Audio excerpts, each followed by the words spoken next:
The news from Guyana, the region, and the world. Compiled in the News Talk Radio newsroom and powered by DemeraraWaves.com. With the news at 6, I'm Dennis Chabrol. Good evening. First, the highlights. Controversy has erupted between the PNCR and Joseph Harmon over whether he should remain as opposition leader. Regionally, hotels in Antigua and Barbuda are facing cancellation of much-needed bookings as the COVID surge continues. To serve with love, Sidney Portier has died. Internationally, the United States is concerned about why Kazakhstan has asked Russia for assistance to deal with protests. The details of these and other stories in a moment. Hit to stand in lines? Don't worry. KFC has got you covered with their drive-thrus, which are open now from 9 a.m. to 10:30 p.m. at Movietown, Vlissingen Road, Mandela Avenue, Reading Hoop, Parika, and the Amazonia Mall. That's right, you can drive through at 6 of their 9 locations. Remember, their current opening hours are 9 a.m. to 10:30 p.m. Go on down and let your taste buds savor the spices today. KFC. It's finger-licking good. And now the news in detail. Leader of the People's National Congress Reform PNCR Aubrey Norton is today saying his party has decided that he should enter the National Assembly as opposition leader. Mr. Norton says that he'll be meeting with the current opposition leader, Mr. Joseph Harmon, to discuss the decision by the PNCR's Central Executive Committee. The outcome, as I understand it, is that the party Central Executive has decided that the leader of the opposition and the leader of the party should be one person, and that I will meet with the leader of the opposition to discuss this issue shortly. He also says that his party should also be He also says that his party's leader should also be the representative of the list. The Central Executive met, discussed it, and arrived at that conclusion. One of the arguments they made that it has been the convention in the party. And the second argument is that it provides for better coordination and control of the activities of the party and for better strategizing to ensure efficacy. Mr. Norton says he knows that he is competent to become a member of the National Assembly. He says that the PNCR wants to return to the tradition where the leader of the party is the representative of the list and is the opposition leader. Mr. David Granger is the representative of the list of a Partnership for National Unity, of which he is also chairman, and the current opposition leader is the General Secretary of a Partnership for National Unity. Mr. Norton shies away from saying whether he is on solid legal ground that a PNCR leader should also be the representative of the list. Well, I don't know that in a political party, your first line of action is legality. So I don't need to speculate in that. This is a party in which we have served, all of us, for years. And I think we will focus on doing what is in the best interest of our party rather than dealing with legal issues. The leader of the PNCR, Aubrey Norton. In related news, opposition leader Joseph Harmon is this afternoon strongly indicating that if the People's National Congress Reform PNCR wants its leader, Aubrey Norton, to replace him, the party has to take its concerns to a Partnership for National Unity, APNU. Mr. Norton also earlier Friday said that the PNCR Central Executive Committee has decided that he should replace former PNCR leader David Granger as the representative of the list.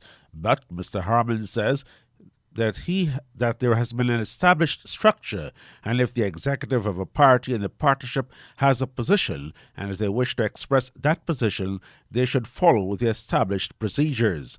While in APNU, the Working People's Alliance had often complained that a grouping had hardly ever met to craft political and government policies. Currently, former PNCR leader and APNU AFC presidential candidate David Granger is the representative of the list of candidates, and so he has the power to recall or replace any of that coalition's 31 parliamentarians. APNU's chairman is Mr. Granger, and its general secretary is Mr. Harman. Mr. Harman says the office of the leader of the opposition is a constitutional office and is consequently governed by the Constitution. The PNCR leader brushed aside a question earlier Friday on whether he was convinced that legally the representative of the list could be changed. Two inspectors of the Guyana National Bureau of Standards (GNBS) were today allegedly assaulted by a businesswoman. The GNBS says the proprietor of Carrefour hardware store on the west coast of Demerara assaulted the inspectors when they attempted to remove a quantity of substandard electrical fittings and equipment from the business premises. According to the Bureau, its inspectors, during a routine inspection, observed that the items did not meet the labeling requirements of the national standards. The GNBS says the owner of the business was informed that the items had to be seized and removed pending corrective actions. However, GNBS says during efforts to seize the substandard items, the proprietrix of the establishment proceeded to obstruct the inspectors from carrying out their function. The proprietrix has also been accused of physically assaulting one of the male inspectors. The GNBS says the police were called in and the proprietrix was arrested, taken to the Namsel police station and charged. The GNBS says it seized more than 1,200 electrical items. A 48-year-old man has been accused of committing a cybercrime against a 25-year-old woman. Police say that Kemraj Sesnarayan of 131 Letterkenny Village Quarantine, Berbice, allegedly committed the offense last June and was charged on January 6 of this year. He is accused of using a computer system to cause, harass, intimidate, and humiliate the woman of number 46 Village Quarantine, Berbice. Mr. Sesnarayan pleaded not guilty and was placed on $10,000 cash bail. He returns to court on January 20 for a report. Health Minister Dr. Frank Anthony says Guyana now has 4,295 active COVID cases.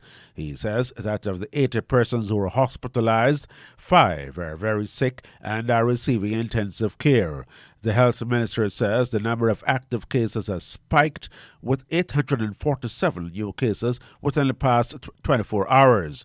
Dr. Anthony says 489 persons who are between the ages of 25 to 39 years are, of course, showing that the trend is among young people. If we extend that to 25 to, say, 44 years of age, then it would be 589 persons. So I would say that the most active grouping where we're seeing these cases is this younger grouping that is really mobile, moving around from place to place, probably going to bars and restaurants and things like that. They're the ones who we're seeing that are getting infected. Region 4 continues to head the list with 2,789 active cases, followed by Region 6 with 438 and Region 3, 351. Turning to news now from the Caribbean, 2 Haitian journalists have been shot and then burned alive on the outskirts of the capital Port-au-Prince, according to one of their employers. Wilguins Losoa and Amadi Joan Wesley had traveled to an area where rival gangs are fighting for control. Mr. Wesley's employer, Écoute FM, said he was savagely killed while reporting in the area. The radio station told the BBC that one of the gangs was behind the deaths. It added the unlabeled group were a rival of the Baz Timaka gang, which has been trying to speak with the media. A security source confirmed to CNN the men had been burned alive, while another unnamed source told Reuters news agency a third journalist managed to escape. Haiti's security situation has declined sharply since the assassination of the president, Jovenel Moïse, in July. On Saturday, gunmen tried to kill Haitian Prime Minister Ariel Henry. He had vowed to crack down on gangs who have been blamed for a wave of kidnappings across the country. However, police have been largely ineffective. Trinidad and Tobago has so far lost 29 police officers to the coronavirus, dating back to March 2020. Trinidad Newsday reports that 29 include 4 within 3 days in the first week of January. The ages of the victims have been spread out from as young as 35 to mid to late 50s. More on the challenges facing the Trinidad and Tobago police force in this report from TTT News Online. The acting police commissioner MacDonald Jacobs says that heavy contact with people going against the law is working to make his officers fall ill with COVID-19. In a conversation with the Top Comp this morning, he says that the nature of the job where police must engage wrongdoers physically enhances the chances of the police catching the dreaded virus. The police officers try their best to wear the mask, sanitize and do all what is required. But when you are in institutional arrest, and persons may choose to resist, anything can happen. Over the period of months, we have been having a lot of instances where persons choose to organize illicit gatherings, from marches to party boats to party at different locations, and the police need to intervene. He says compounded with this is criticism from the wider society and how they are performing their work. And what we are not getting also is the sort of support that we should get from the news media and other persons. They are not talking about these persons, some of them in the higher echelons in the society, who choose to violate the law by organizing different events and placing economic over persons' lives. But the officers continue doing their job in an organized and professional manner, taking into account COVID-19. The commissioner revealed some of the plans for the new year in terms of policing, including more training for police and better organization of police stations. That report from TTT News Online. Senior Superintendent Wendell Lucas of the Financial Investigations Branch of the Trinidad and Tobago Police Service is encouraging police officers in Tatwin Island Nation to get vaccinated, not only to give themselves a chance to fight COVID-19. He says this is also to give their family, friends, and colleagues the opportunity to share their lives and stay safe.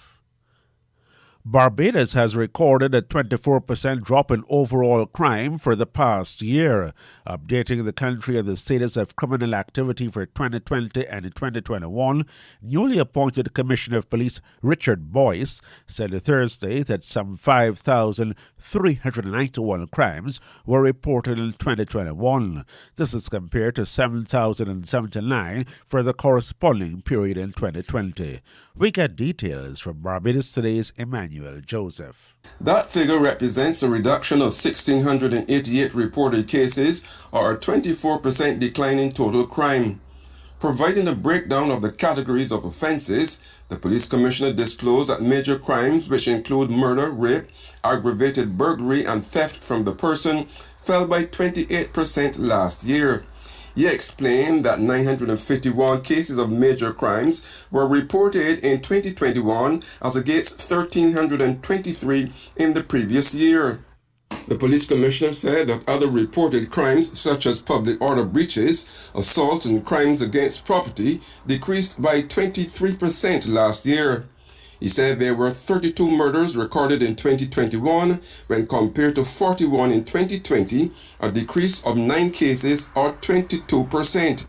Boyce announced that firearm-enabled murders moved from 26 in 2020 to 17 in 2021, a reduction of 9 or 34%. Turning his attention to illegal drugs, the top cop said the provisional statistics provided up to the end of November 2021 show that there were 924 crimes in this category. But he pointed out that for the corresponding year, 1,440 such crimes were reported. Boyce then drew attention to the incidents of domestic violence, for which the provisional figures up to the end of November last year were 491 reports, while in 2020, 498 were received by the Barbados Police Service. Emmanuel Joseph for Barbados Today. Hotels across Antigua and Barbuda are reporting millions of dollars in losses due to cancellations from tourists as COVID infections continue to rage worldwide. Industry officials said yesterday that many resorts were suffering a trend of cancellations which affected December occupancy and now January and February bookings too. This report from Observer Radio in Antigua. Hotel and Tourism Association Chairman Brandon Jeffers tells Observer that many resorts are seeing cancelled bookings, which affected December occupancy and now January and February too. He says industry feedback reveals that this translates to millions of dollars in losses. Just from feedback I've been getting from the different members' hotels, it's in the millions because, for instance, one hotel just coming out of the U.S. alone, just for December, January, and February, they're already showing over $2 million worth of cancellation. And similarly, over $1 million coming out of the UK. The situation is further compounded by the recent announcement from Air Canada that it is suspending flights to Antigua and Barbuda and several other Caribbean destinations from January 24th until April 30th. So even where that is concerned, we're still waiting for final numbers because as we speak, the travel agents and so on are beginning to cancel their bookings as far as Air Canada. And of course, we continue to see the negative impact because of the rise with the number of persons being affected due to the Omicron variant. So it's an ongoing thing, and daily we are getting feedback from our members as to concerns that persons are having. Chairman of the Antigua and Barbuda Hotel and Tourism Association, Vernon Jeffers. And we'll be bringing you an extended feature on the passing of Sidney Poitier after the world news from the BBC. BBC News with Sue Montgomery. The US Secretary of State Antony Blinken has questioned why Kazakhstan's government felt it needed to seek support from a Russian-led security alliance to deal with violent protests there. Troops from Russia and other countries in the Collective Security Treaty Organization have been arriving since Thursday. Mr. Blinken issued a warning. We have questions about the nature of the request, why it came about. It would seem to me that the Kazakh authorities and government certainly have the capacity to deal appropriately with protests, to do so in a way that respects the rights of protesters while maintaining law and order. So it's not clear why they feel the need for any outside assistance, so we're trying to learn more about it. One lesson of recent history is that once Russians are in your house, it's sometimes very difficult to get them to leave. NATO's Secretary-General Jens Stoltenberg has said Russia is continuing its military build-up near Ukraine, warning that this poses a real risk of a new armed conflict in Europe. Russia wants legal guarantees that NATO will not expand further eastward. NATO has said Russia cannot veto the decisions of sovereign states. Mr. Stoltenberg was speaking after a video meeting of NATO foreign ministers. NATO will engage in dialogue with Russia in good faith and on substance. But we must also be prepared for the possibility that diplomacy will fail. So today, ministers stressed that any further aggression against Ukraine would have significant consequences and carry a heavy price for Russia. 3 white men convicted in November of the murder of a black man in the US state of Georgia have been sentenced to life in prison. Ahmaud Arbery was out jogging when the trio chased and cornered him in pickup trucks before they shot him during a struggle. Travis McMichael and his father Gregory McMichael will have to spend their lives behind bars, while their neighbour William Bryan Jr. can seek parole after 30 years. One of the best-known black Hollywood actors of the past century, Sidney Poitier, has died. He was 94. In films such as Guess Who's Coming to Dinner and In the Heat of the Night, he helped explore racism in American society. Mr. Poitier once made the point that he had achieved success without compromising. I got there on my terms. My terms meant that I would get there if I am accepted as I perceived myself. I was an African-American actor. That was who I was. World News from the BBC. Germany's Chancellor and regional leaders have agreed to further restrict public access to restaurants, bars and cafes in an attempt to slow the spread of the Omicron coronavirus variant. Customers already have to show they've been fully vaccinated or have recovered from the virus, but they'll now also have to show they've had a booster jab or have tested negative on the day. The Ethiopian government says it's freeing several prominent opposition figures as the country marks Orthodox Christmas. The Prime Minister, Abiy Ahmed, issued a statement calling for national reconciliation after more than a year of conflict with Tigrayan rebels in the north of Ethiopia. With more details, here's Richard Hamilton. The move to free leaders from several different ethnic groups, including some Tigrayan leaders, could be the most significant breakthrough since war broke out in the northern region.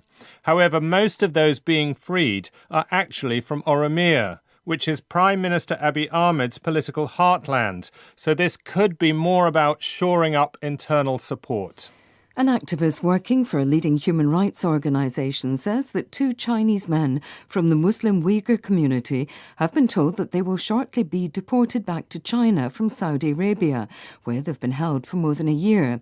Hamdullah Abdoueli and Nur Mehmet Razi were detained in Mecca in November 2020. They are believed to have been held in jail ever since. The Namibian teenager Christine Mboma has won the BBC African Sport Personality of the Year award. The 18-year-old became the first Namibian woman to win an Olympic medal when she took silver in the 200-metre field in Tokyo. She later became the Diamond League 200-metre champion and World Under-20 gold medalist. Mboma has dedicated the award to fellow Namibians, saying she didn't expect to win.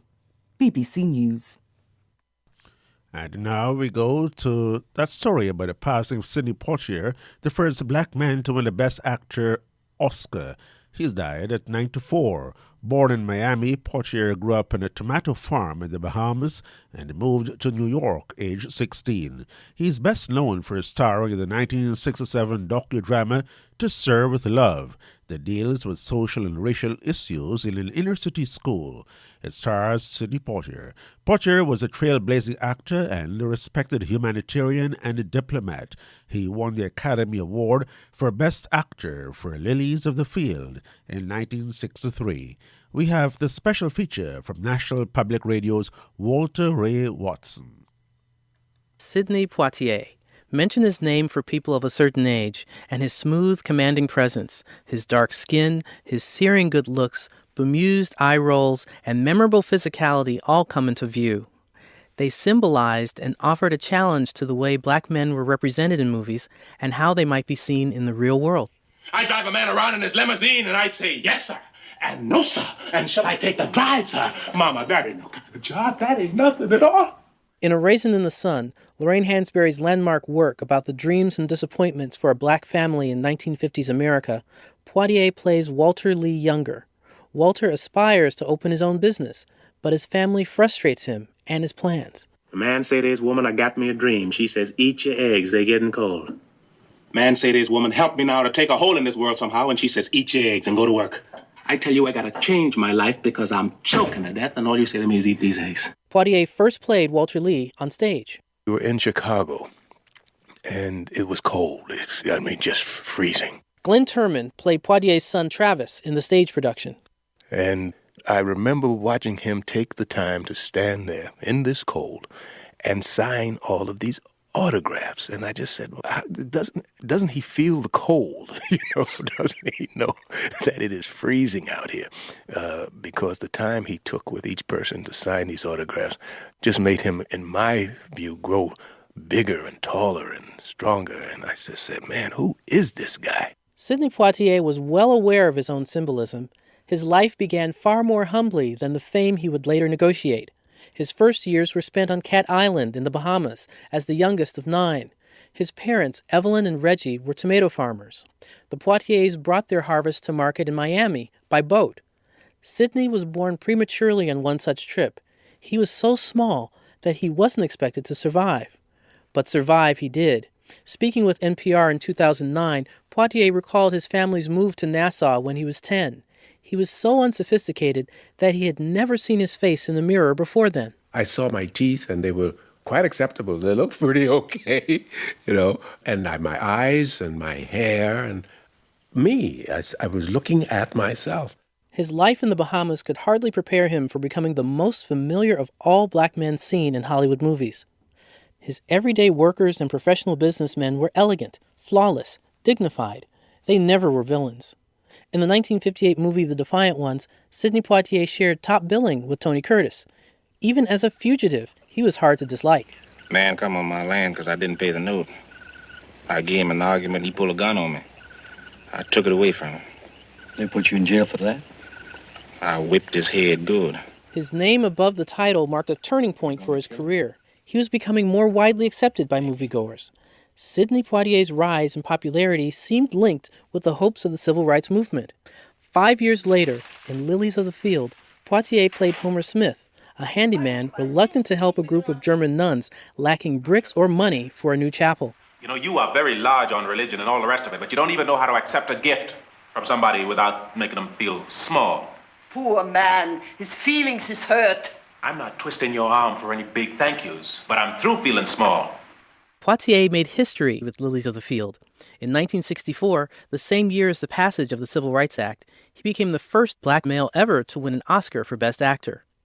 In 1967, Poitier became the top box office draw with 3 popular movies out the same year: To Sir with Love, Guess Who's Coming to Dinner, and In the Heat of the Night. Let me understand this. You two came here to question me? Sidney Poitier plays big city detective Virgil Tibbs. He questions a murder suspect, a wealthy plantation owner. Was Mr. Colbert ever in this greenhouse, say last night, about midnight? The plantation owner slaps Tibbs, and the detective immediately slaps him back. The white man is taken by surprise, and so were many movie-going audiences. There was a time when I could have had you shot. That scene became an icon of American movies. Sidney Poitier told WHYY's Fresh Air back in 2000 that the script had called for Tibbs to be slapped and then leave. Poitier says he refused to turn the other cheek. To him, it was an opportunity to show real anger at a white man for his mistreatment. It held meaning far beyond the movie houses of 1967. That kind of a scene, which would be electrifying on the screen. And I insisted that if they wished my participation in the film, that they would have to rewrite it to exemplify that. There was a time in movies where there was just, for audiences, black audiences, the enormous amount of pride that we took in just seeing a black face on screen who wasn't bringing a tray into a room.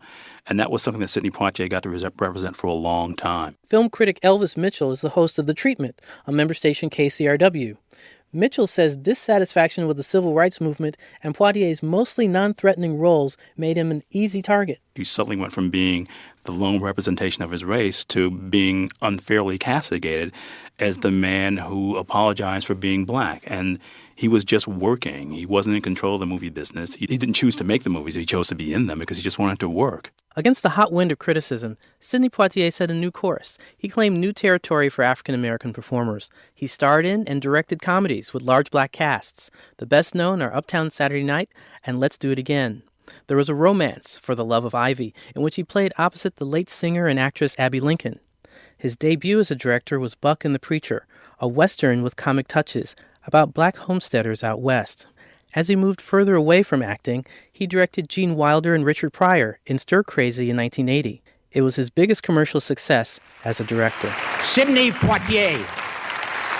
In 2002, nearly 75 years old, Sidney Poitier received an honorary Oscar for Lifetime Achievement. I accept this award in memory of all the African-American actors and actresses who went before me in the difficult years. on whose shoulders I was privileged to stand to see where I might go. There is a standing ovation for Sidney Poitier. Halle Berry and Denzel Washington won Best Actress and Best Actor that night, marking a new first at the Oscars. In 2009, President Barack Obama awarded Sidney Poitier the Presidential Medal of Freedom, the highest civilian honor in the United States. Walter Ray Watson, NPR News. That's the news. For the moment. KFC delivery is now available from the Amazonia location for shore-based Little Diamond residents. Call 632-0533, 632-0533, 6080162, 6080162, or 503-3591, 503-3591. That's KFC's delivery service from the Amazonia location. KFC. It's finger-licking good. And now a recap of the highlights. Controversy has erupted between the PNCR and Joseph Harmon over whether he should remain as opposition leader. Regionally, hotels in Antigua and Barbuda are facing cancellation of much-needed bookings as the COVID-19 surge continues. To Serve with Love, Sidney Poitier has died. Internationally, the United States is concerned about why Kazakhstan has asked Russia for assistance to deal with protests. That's the end of the news, which came to you with the compliments of Kentucky Fried Chicken, KFC.